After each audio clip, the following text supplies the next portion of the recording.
GoTalk je kombinacija hardwarea in softvera, ki omogoča komunikacijo s pametnimi telefoni brez uporabe mobilnega omrežja. Torej na vseh lokacijah izven dosega mobilnega omrežja. Z GoTalkiem lahko glasovno komuniciramo, pošiljamo tekstovna sporočila, navigiramo do prijateljev, ki so v okolici. V primeru nesreče pa lahko tudi sprožimo SOS gumb, ki pošilja lokacijo na vseh frekvencah, tako da vsi uporabniki GoTalkja lahko vidijo. Svetovanje sebi zdaj po tej dolgi poti, ali pa drugim, je v prvi fazi zelo težko svetovati, ker gre za neki proces, ki se odvija tako zelo počasi. Ampak predvsem kaj bi jaz svetovala drugim, to, da je zelo pomembno, da ostaneš zvest sam sebi in svoji ideji.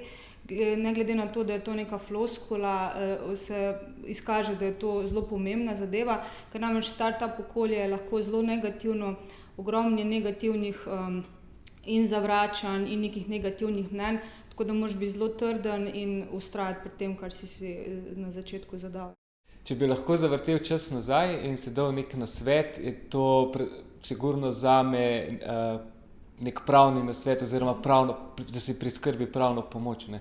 Ker se kot startup prvič soočaš z nekimi takimi zadevami, ki zelo vplivajo na potek razvoja podjetja, ki so na pravni osnovi, ne.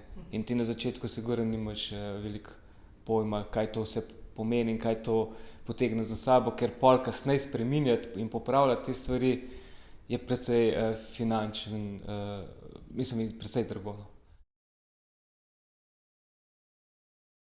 Za uresničitev naše ideje je zelo pomembna bila ta pot, da smo izbrali pravilen pospeševalnik, to se pravi hardverski pospeševalnik.